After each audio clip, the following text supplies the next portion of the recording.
तो देखो एक्सरसाइज के कुछ क्वेश्चन और कर लेते हैं इसके, जो कल प्रॉपर्टी पड़ी थी। सबसे पहला एक क्वेश्चन नंबर 3 दिया हुआ है और ये बोल रहा है कि show that D over d Z, show that D over d Z और जेड बार का निकालना है differentiation, does not exist anywhere. Anywhere का मतलब कहीं भी एग्जिस्ट नहीं करती है वाली वैल्यू, ठीक है ना। अच्छा, एग्जिस्ट नहीं करने का मतलब क्या है, डेरिवेटिव एग्जिस्ट नहीं कर रहा, और अगर डेरिवेटिव एग्जिस्ट नहीं कर रहा तो एनालिटिक नहीं होगा। बताया था ना कि एनालिटिक होने के लिए डेरिवेटिव एग्जिस्ट करना चाहिए। और देखो दैट इज करके इसने लिखा भी है इस बात को, और करके दैट इज, अर्थात इसका मतलब क्या हुआ, आगे लिख रहा है ना।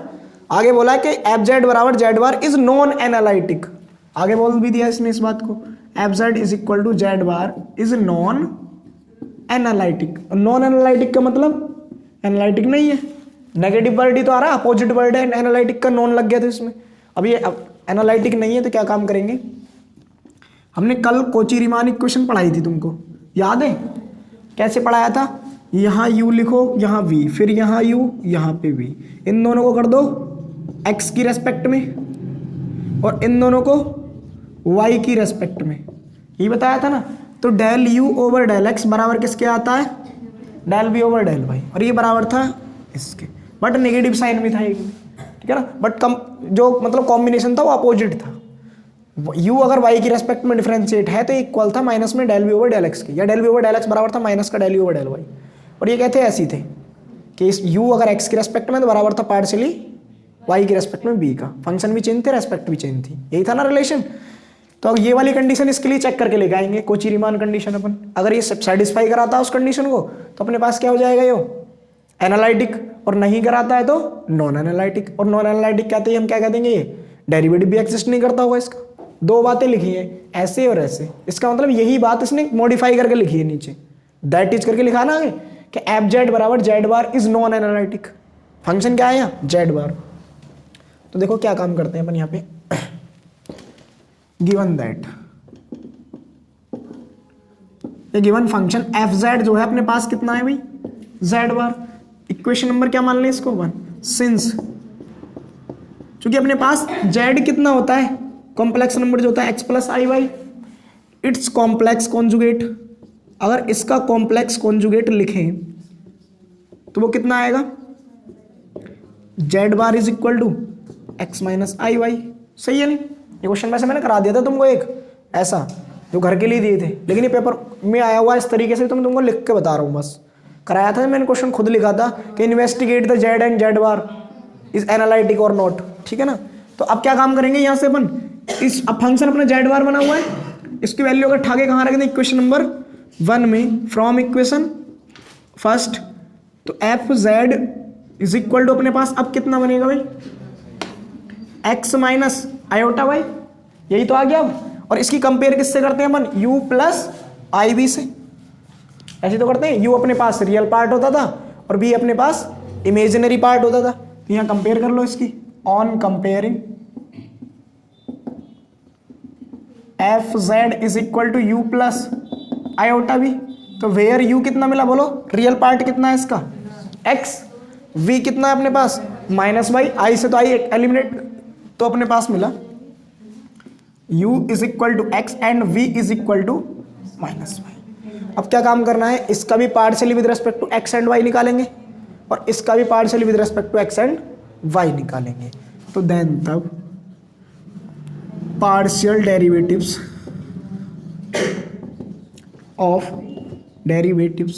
ऑफ u एंड v और with respect to x and y, दोनों की रेस्पेक्ट में। तो del u over del x कितना मिलेगा भाई 1, and del u over del y कितना मिलेगा 0, और del u v over del x कितना मिलेगा 0, क्योंकि इसमें तो x है ही नहीं। पार्शियली किसका होता है, जिसकी रेस्पेक्ट हो, बाकी सब कांस्टेंट होते हैं उसके लिए। And del v over del y कितना मिला -1। सही बात है, क्या बात बताई थी, del u over del x बराबर आना चाहिए del v over del y के, था नहीं था। फॉर कोची रीमान कंडीशन यहाँ लिखेंगे फॉर CR's इक्वेशन, और CR इक्वेशन सेटिस्फाई होती तभी तो एनालिटिक बोलते थे। बताया था ना, जो रिजल्ट बन के आया था कि ये क्या कहलाती है, कोची रीमान इक्वेशंस कहलाती हैं। और इन इक्वेशन को सेटिस्फाई करता है कोई भी फंक्शन एफ जेड जैसा, तो अपने पास एनालिटिक बन जाता है। तो वहाँ क्या कंडीशन थी कि del you over del X must भी इक्वल टू होना चाहिए डेल वी ओवर, जो कि यहाँ पर नहीं है, क्योंकि एक की वैल्यू +1 और एक की वैल्यू -1 है, और दूसरा तो इक्वल होगा भी तो कोई फर्क नहीं पड़ता। एक अगर अलग आ गया तो क्या कह देंगे, नॉट एनालिटिक। इसका मतलब यहाँ लिखेंगे here F Z does not satisfy, क्या नहीं सेटिस्फाई कर रहा भाई, कोची रीमान्स इक्वेशंस या सीआर्स इक्वेशंस। तो हेंस क्या कह देंगे अपन लास्ट में फाइनली इसको हेंस करके कि डी ओवर डी जेड और जेड बार क्या हो गया, does not exist, does not exist, या एफ जेड बराबर Z bar is non analytic. बोलो सही है या नहीं, यही तो मतलब हो गया इस बात का। तो लिख लो इस क्वेश्चन को, वीडियो रोको।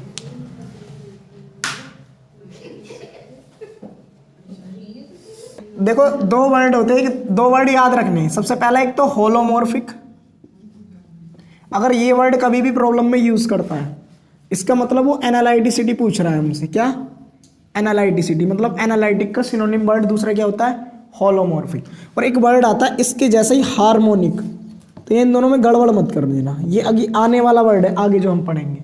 ये क्या होता है, लाप्लास इक्वेशन को, अगर कोई लाप्लास इक्वेशन को सेटिस्फाई करता है फंक्शन, तब वह फंक्शन हार्मोनिक फंक्शन कहलाता है। लाप्लास इक्वेशन होती है अपने पास, तुमने पढ़ा भी होगा वेक्टर कैलकुलस के अंदर, डेल टू एफ, ये वाली वैल्यू डेल टू जो होता है स्केलर क्वांटिटी होती है। ये डेल ऑपरेटर पढ़ा था ना तुमने, डेल ऑपरेटर पढ़ा होगा बीएससी फर्स्ट ईयर में, तो उसका डबल डेरिवेटिव क्या कहलाता है अपने पास, लाप्लास कहलाता था, ठीक है ना। और लाप्लास की इक्वेशन ये वाली बराबर अगर 0 आ जाए तो ये लाप्लास इक्वेशन कहलाती थी, और अगर इस इक्वेशन को कोई सेटिस्फाई कर दे तो वह हार्मोनिक फंक्शन कहलाता है अपने पास, ठीक है ना। और एनालिटिसिटी वाली कंडीशन सेटिस्फाई कर दे तो होलोमॉर्फिक भी कहलाता है, ठीक है ना। तो ये अभी आने वाला वर्ड आ गया अपने, डेल टू की value del two over del X two, del T over del Y two, del two over del Z two, तीनों का सम होती थी, ठीक है ना। तो ये अभी आगे पढ़ेंगे हम। तो एक क्वेश्चन दिया हुआ है, वो ये वर्ड यूज कर रखा है उसमें, तो कर सकते हो उसको सॉल्व। में लिख रहा हूँ बोर्ड पे, एग्जाम्पल ही है हमारा, किस ये बोल रहा है show that the function, page number 42, e की power x cos y plus i sin y is holomorphic. क्या वर्ड यूज कर दिया यहाँ, होलोमॉर्फिक वर्ड यूज कर दिया इसने। और आगे बोला है and find its derivative, and find its derivative, इसके डेरिवेटिव भी फाइंड करके लेके आइए। तो डेरिवेटिव तो कुछ नहीं है, तुम बाद में इसको डेरिवेटिव डिफरेंशिएशन कर देना, del you over del x और del you over del y, वो तो कर सकते हो, ठीक है ना, जो डेरिवेटिव फाइंड करवा रहा है। सबसे पहली बात, इसको होलोमॉर्फिक दिखाना है। अगर कोई भी फंक्शन एनालिटिक बनता है तो डेरिवेटिव एग्जिस्ट करते हैं, अदरवाइज नहीं करते। बट दूसरी बात, डेरिवेटिव और डिफरेंशियल दोनों में अंतर है। एक कोई डिफरेंशियबिलिटी की बात करता है हमसे और एक बात करता है डेरिवेटिव की। अगर किसी भी फंक्शन के डेरिवेटिव एग्जिस्ट करते हैं तब जरूरी नहीं तुम उसको डिफरेंशिएबल बोलो, ठीक है ना। अगर डिफरेंशिएबल है तो डेरिवेटिव 100% एग्जिस्ट करेंगे। जैसे एफ एक्स बराबर मॉडुलस ऑफ एक्स, डेरिवेटिव मिलते हैं but at X equal to 0 पर क्या होता है, वो नॉट डिफरेंशिएबल। ये है नहीं एफ एक्स बराबर मॉडुलस ऑफ एक्स लिख दूं, इसको चेक कराने लगे एट एक्स इक्वल टू 0 पर डिफरेंशिएबिलिटी चेक करो, कॉन्टिन्यूअस तो होता है बट डिफरेंशिएबल नहीं होता, ठीक है ना। तो डेरिवेटिव तो मिलेंगे दोनों ही केस में, डेरिवेटिव का मतलब डिफरेंशिएशन इसका हो जाएगा बट डिफरेंशिएबल वाली कंडीशन नहीं दिखाएगा डिफरेंशिएबिलिटी की। तो अपन को क्या दिक्कत है यहाँ पर, हमसे सबसे पहले पूछ रहा है इसके डेरिवेटिव निकाल कर लेकर आओ। अगर डेरिवेटिव निकाल कर लाने तो इसको पहले क्या चेक कर लेंगे अपन, एनालिटिक है या नहीं। जैसे अभी प्रॉब्लम नहीं करी थी हमने कि d over d z z bar, उसने बोला डज नॉट एग्जिस्ट, तो हमने सबसे पहले क्या चेक किया, एनालिटिक है या नहीं है। फिर उसने बोला भी था कि नॉन एनालिटिक है। अगर वो एनालिटिक होता तो ये भी एग्जिस्ट करने की पॉसिबिलिटी थी, ठीक है ना। तो इसने क्वेश्चन में क्या चीज़ पूछा है कि हमसे ये वाला फंक्शन होलोमॉर्फिक हो और इसके अपने पास डेरिवेटिव भी निकाल कर लेकर आनी।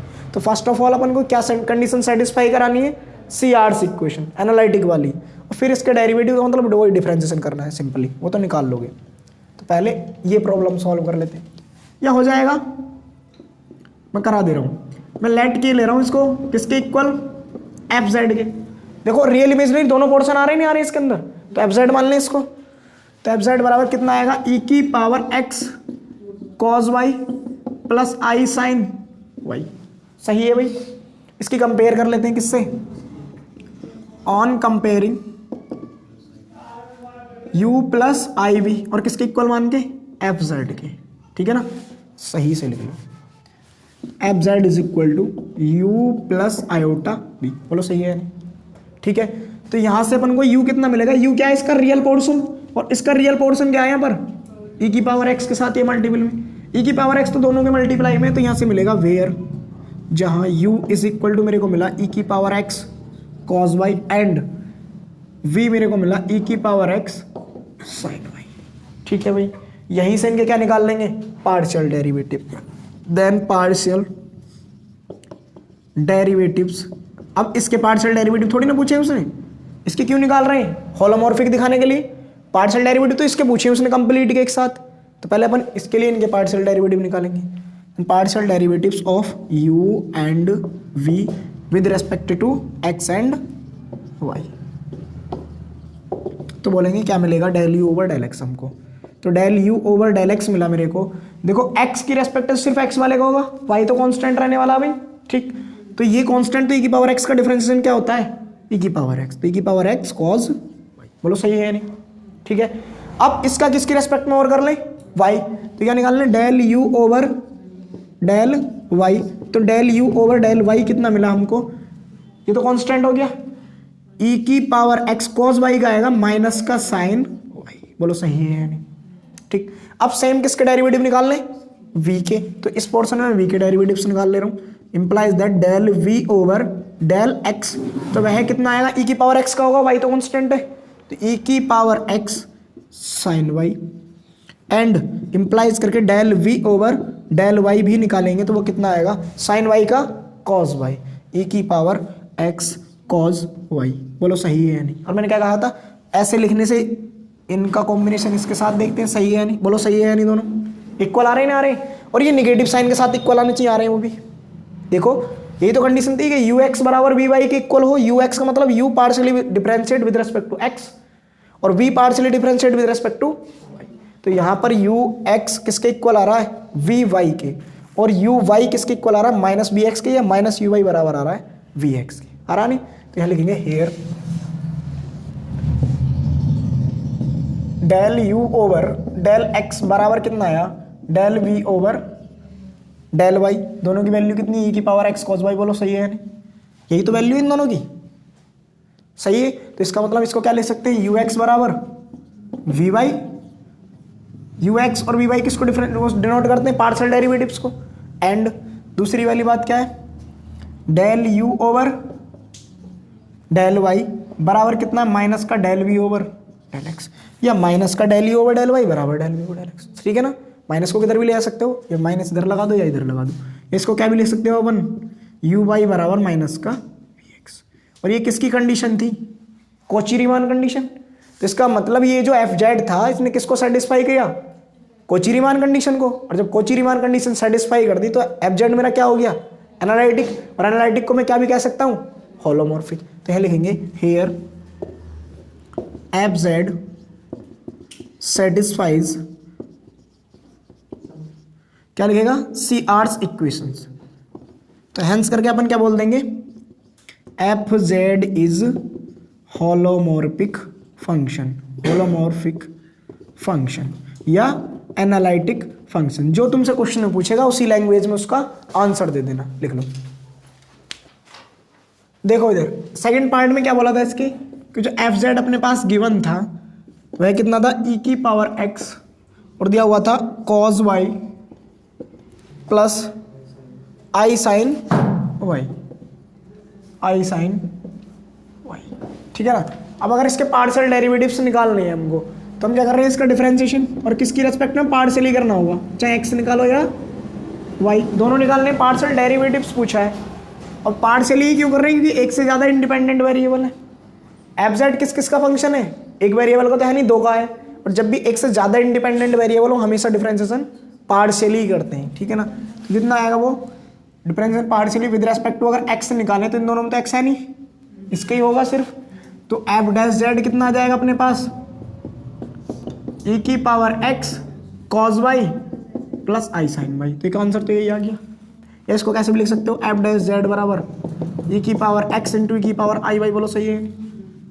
एफ डैश जेड बराबर ई की पावर एक्स प्लस आई वाई, एफ डैश जेड बराबर ई की पावर जेड, बोलो सही है या नहीं।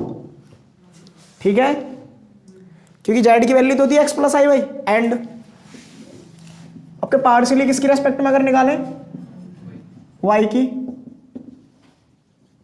विद रेस्पेक्ट टू वाई, तो बोलो कितना आएगा, एफ डैश जेड। अच्छा एक बात सुन लो, जब मैंने इसको पार्शियली विद रेस्पेक्ट टू किसकी किया, एक्स के, तो मैंने मल्टीपल में कुछ भी नहीं लिखा, कल कराया भी था कि जब एफ जेड का partially with respect to X करते हैं तो मल्टीपल में सिर्फ 1 आता है। क्यों, क्योंकि जेड को क्या मान के कराया अपन ने, एक्स जैसा। एफ एक्स का डिफरेंशिएशन कितना होता है, एफ डैश एक्स। अब जब एफ जेड का डिफरेंशिएशन क्या है, इसका मतलब अपन ने कराया डिफरेंशिएशन एफ एक्स प्लस आई वाई का, इसी का तो क्या है हमने। और x प्लस आई वाई का क्या है, तो x का कितना आएगा अगेन टाइम 1, इससे कोई फर्क पड़ा नहीं। बट अब किसका करना है, f dash z with respect to y निकाल रहे हैं, तो y में कितना आएगा, इनटू में i कराया था नहीं जब हमने कोची-रीमान इक्वेशन से निकाली थी। तो एफ डैश जेड कितना आएगा उस केस में, इनटू में i, और बराबर कितना आने वाला है, ये तो कांस्टेंट हो गया भाई। अब अंदर वालों का होगा इसका माइनस साइन वाई, बिल्कुल सही। और फिर इसके साथ प्लस का आई कॉज वाई, बोलो सही है या नहीं। फिर f dash z is equal to, f dash z ही तो चाहिए हमको, मल्टीपल में आई थोड़ी ना चाहिए, आई को इधर ले आओ डिवाइड में। और जैसे ई की पावर एक्स अपॉन आई आया अपने पास, तो ये बना माइनस का साइन वाई और प्लस का आई कॉज वाई।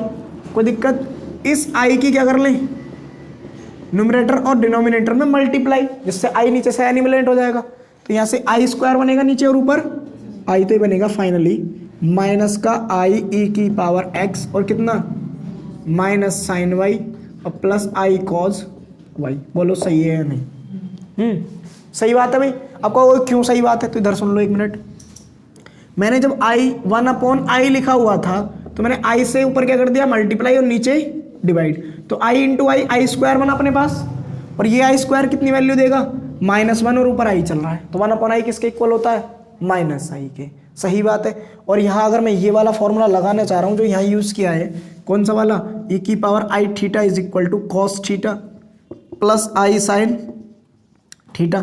तो आयलर इक्वेशन के अंदर कॉस मेरा कौन सा पोर्शन होता है, रियल पोर्शन होता नहीं, और इस प्रॉब्लम में क्या आ रहा है मेरा, इमेजिनरी पोर्शन। तो मैं क्या काम करता हूँ, आई की मल्टीप्लाई करा देता हूँ अंदर, ठीक है ना भाई। तो कितना आएगा, f dash z is equal to आएगा, माइनस अंदर मल्टीप्लाई करा, वो माइनस माइनस ई की पावर एक्स कांस्टेंट, तो बना मेरे पास प्लस का साइन वाई बट आई आ गया मल्टीप्लाई में, सही है ना। और ये बनेगा माइनस का आई स्क्वायर कॉस वाई। बोलो सही है भैया, नहीं सही है। और माइनस आई स्क्वायर की वैल्यू +1 होती है, वी आई स्क्वायर -1 माइनस माइनस +1। तो एफ डैश जेड बराबर कितना आया, ई की पावर एक्स कॉस वाई और प्लस का आई साइन वाई। तो यहाँ से मेरे को एफ डैश जेड मिला ई की पावर एक्स इंटू ई की power i y, implies that f dash z भी कितना आया with respect to y, e की पावर एक्स प्लस आई वाई। तो इसके डेरिवेटिव भी एग्जिस्ट करके, और जिनकी वैल्यू ये निकल के आई है, लिख लो।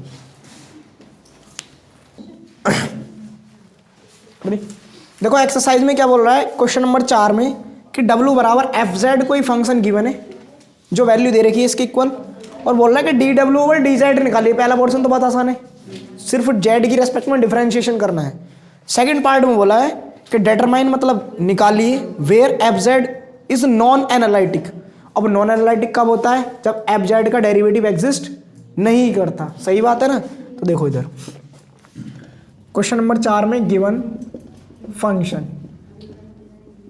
तो अपने पास गिवन फंक्शन कितना है, एफ डब्ल्यू बराबर एफ जेड। मैंने बताया था डब्ल्यू एफ जेड दोनों मीनिंग सेम ही होते हैं, पीछे बताया था। ये डब्ल्यू लिख देता, कभी एफ जेड लिख देता है इसको। और बराबर दिया हुआ क्या है, ये मेन है, बराबर दे रखा है 1 plus Z upon 1 minus Z, first part. तो फर्स्ट पार्ट में क्या लाना है कि डी डब्ल्यू ओवर डी जेड कैलकुलेट कीजिए, ठीक है ना। इक्वेशन नंबर 1 क्या कर लें, इसका differentiation with respect to z. बोलना कितना आएगा, डी डब्ल्यू ओवर डी जेड। अब यहाँ वो वाला मेथड ले लगाएंगे जो तुमको पढ़ाया था उस दिन, del you over del x d डब्ल्यू ओवर डी जेड के बराबर होता है। क्यों? क्योंकि तो खुद ही जेड की टर्म में दे रखा ना आंसर, वो लगाओ तो इसे सॉल्व करो, पहले एक्स प्लस आई वाई जैसा बनाओ, फिर यू प्लस आई वी से कंपेयर करो, जिससे सही तो इसका इंप्रेशन यही कर दो। तो कितना आएगा? नीचे वाले का स्क्वायर, फिर 1 माइनस जेड कॉन्स्टेंट, इसका जेड की रेस्पेक्ट में 1 हो गया, 0 प्लस 1 बिल्कुल सही, फिर माइनस 1 प्लस जेड, इसका कितना आएगा? 0 इंटू माइनस 1, तो कितना आया? -1। तो डी डब्ल्यू over d z equal to आया 1 minus z, minus minus plus, तो 1 प्लस जेड। बोलो सही है या नहीं? ये तो आएगा, क्योंकि देखो तो माइनस माइनस प्लस हो गया तो ऐसे आ गया जैसा था, जेड से जेड कैंसल आउट, ऊपर बचा 2, तो डी डब्ल्यू ओवर डी जेड का आंसर आया 2/1 माइनस जेड का होल स्क्वायर, या जेड माइनस 1 का होल स्क्वायर लिख दो, कोई फर्क नहीं पड़ता। पॉइंट नंबर 2 क्या कह रहा है ये सुनेंगे इधर। पॉइंट नंबर 2 हमसे बोल रहा है कि जो अपने पास एफ जेड है वो नॉन एनालिटिक हो तो जेड कितना हो। बोला ना कि F Z is non analytic, determine F Z when, जब एफ जेड क्या हो? Non analytic. पता नहीं क्या कह दिया है नहीं, इसका मतलब ये है F Z is non analytic, उसने बोला है। तो इसके लिए क्या कंडीशन होगी? अगर एफ जेड मेरा एनालिटिक नहीं है तो इसका डेरिवेटिव एग्जिस्ट नहीं करेगा। It implies that f dash Z does not exist, इसका मतलब इसका डेरिवेटिव एग्जिस्ट नहीं करेगा। एफ जेड का डेरिवेटिव कितना? डी डब्ल्यू over d Z. It implies that D डब्ल्यू over d Z does not exist. बोलो सही बात है या गलत बात है? सही बात है। तो इसका मतलब डी डब्ल्यू ओवर डी जेड क्या होगा? या तो प्लस इनफाइनाइट या माइनस इनफाइनाइट। एग्जिस्ट ना करने का मतलब तो यही हुआ ना, अनंत आ गया। और डी डब्ल्यू ओवर डी जेड है कितना? 2/1 माइनस जेड का होल स्क्वायर। क्या इनफाइनाइट को ऐसे नहीं लिख सकते? 1/0 लिख सकते हैं नहीं? या कोई भी फाइनाइट नंबर ले लो, a/0 लिख लो, बट वो फाइनाइट नंबर होना चाहिए, ठीक है ना। तो यहाँ से कितनी वैल्यू मिलेगी जब क्रॉस मल्टीप्लाई कराएंगे? ये 0 और इसके साथ मल्टीप्लाई कराएंगे तो 1 माइनस जेड का। अगर तुम यहाँ पे कोई नंबर भी ले रहे हो और a क्या है मेरे पास? पॉजिटिव नंबर है, कभी को 1 ही ले लिया, कुछ और भी तो ले सकते थे, तो मैंने a पॉजिटिव लिख दिया। a पॉजिटिव लिखने पे a की जगह कोई भी फाइनाइट नंबर आ सकता है, ठीक है ना। नेगेटिव भी हो बट क्या नहीं होना चाहिए? इनफाइनाइट और 0 को छोड़कर, एक्सक्लूडिंग 0 एंड इनफाइनाइट, बाकी कोई भी नंबर ले लो फाइनाइट नंबर, ठीक है ना। मतलब ऐसे कहने का रियल नंबर का ऐसा सेट ले सकते हो जो a इसको बिलोंग करे बस, ठीक है ना। और क्या स्किप हो इसमें से? माइनस कर दिया गया हो 0। सही बात है ना। Open interval minus infinite, infinite और 0। क्योंकि ये कहाँ पहुंच गए तुम? कहाँ ही आ जाओ। कहने का मतलब अनंत को छोड़कर और 0 को छोड़कर इनसे अलग कोई भी a हो सकता है। सही बात है नहीं। और जब ये हो सकता है तो यहाँ से इसकी जब क्रॉस मल्टीप्लाई कराएंगे तो यहाँ से a इंटू 1 माइनस जेड का होल स्क्वायर 0 के बराबर आएगा नहीं आएगा? बोलो सही है नहीं? सही बात है भाई। देखो इसकी इससे मल्टीप्लाई 0, इसकी इसके साथ मल्टीप्लाई गई, बराबर कितना आ गया? अब a तो कोई नंबर लिया था मैंने, कांस्टेंट नंबर जो भी कुछ था। अगर a कांस्टेंट था तो a तो 0 नहीं होने वाला। 0 कौन होगा फिर यहाँ से? 1 माइनस जेड का बराबर, तो मतलब 1 माइनस जेड कितना आएगा यहाँ से? या जेड बराबर कितना आएगा? अगर जेड बराबर 1 पर क्या चेक करेंगे? डेरिवेटिव इसका, तो इसका डेरिवेटिव एग्जिस्ट नहीं कर रहा होगा। क्यों नहीं कर रहा होगा सुन लो। जेड बराबर 1 रख दो, कितना आएगा? इनफाइनाइट। तो वह जेड कितना होगा? 1 होगा। सॉल्व कर लो। तो देखो अपने ये क्वेश्चन प्रॉब्लम सॉल्व की अभी तक, वो एनालिटिसिटी की जितनी भी थी वो कार्टेशियन फॉर्म थी, एक्स और वाई वाली।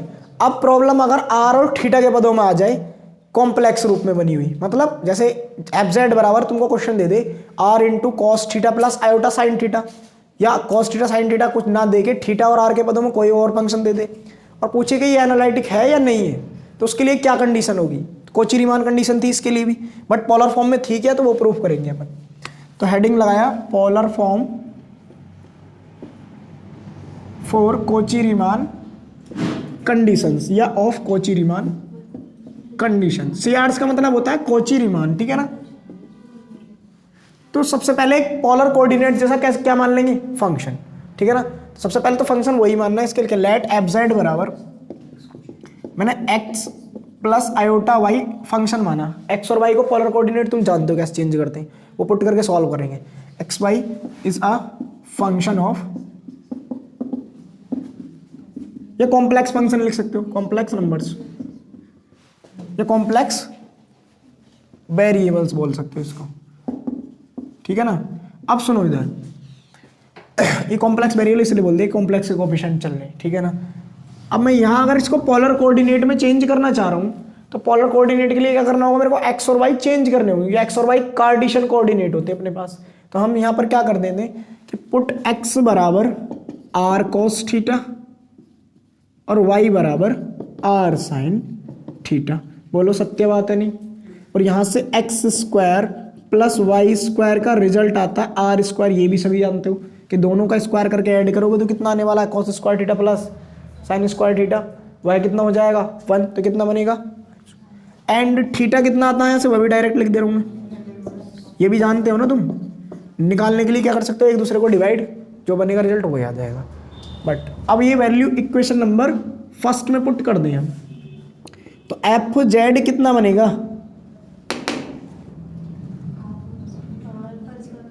Are cos theta plus i r sine theta. सही बात है भाई। बट कोची रीमान कंडीशन के लिए मैंने एक बात बताई थी, जब पीछे भी करे थे, अभी नोट तो नहीं कर रहा कोई सा।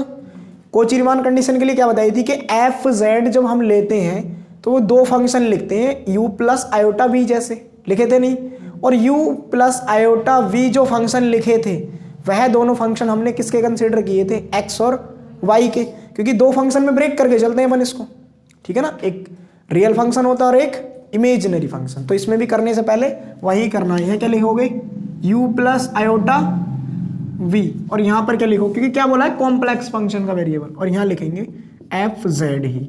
एफ जेड क्या है, x प्लस आई वाई, और ये क्या हो गया u plus i v. But यहाँ इसके साइड में हमको क्या लिखना है, u and v are functions of x and y। बोलो सही है या नहीं, ऐसे तो लिखा था। सेम उसी की तरह चलने वाला है, बाकी कोई चेंज नहीं होगा।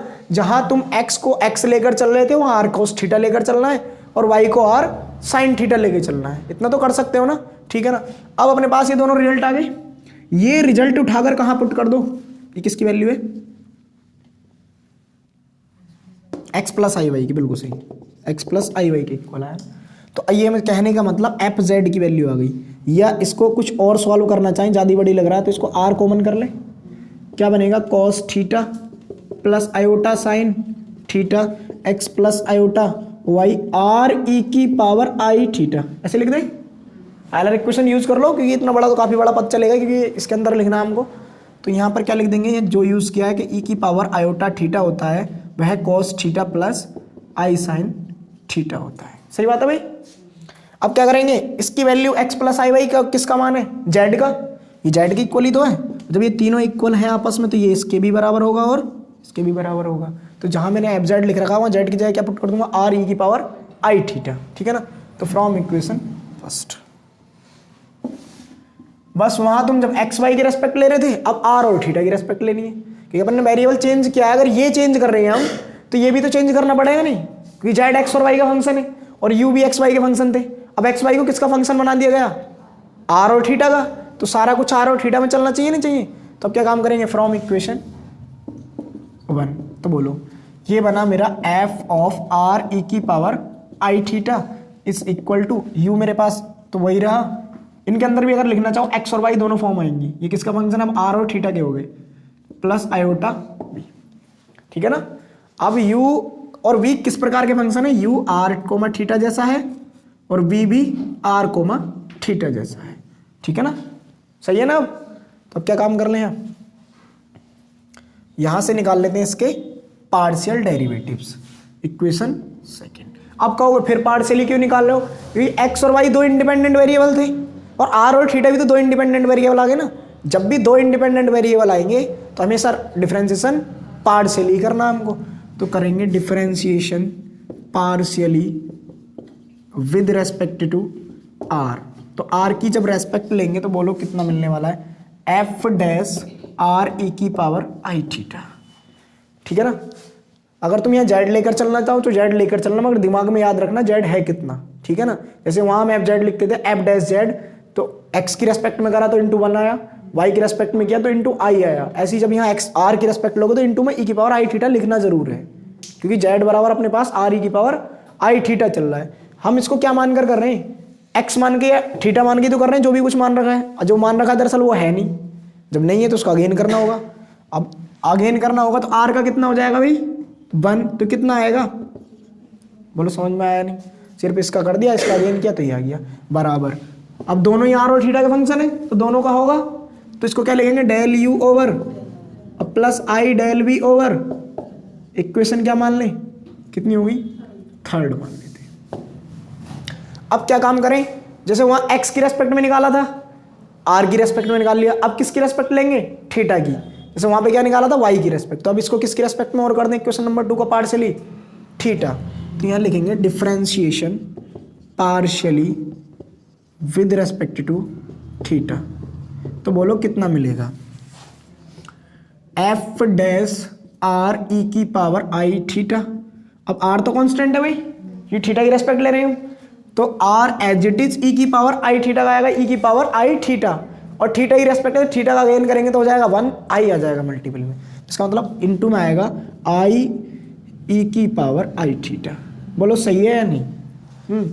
ई की पावर आई थीटा का करा हमने अगेन, ई की पावर आई थीटा कितना आएगा आई ई की पावर आई थीटा, और आर कांस्टेंट ऐसे ही रह गया बराबर del you over del theta plus i del v over del theta. सही बात है।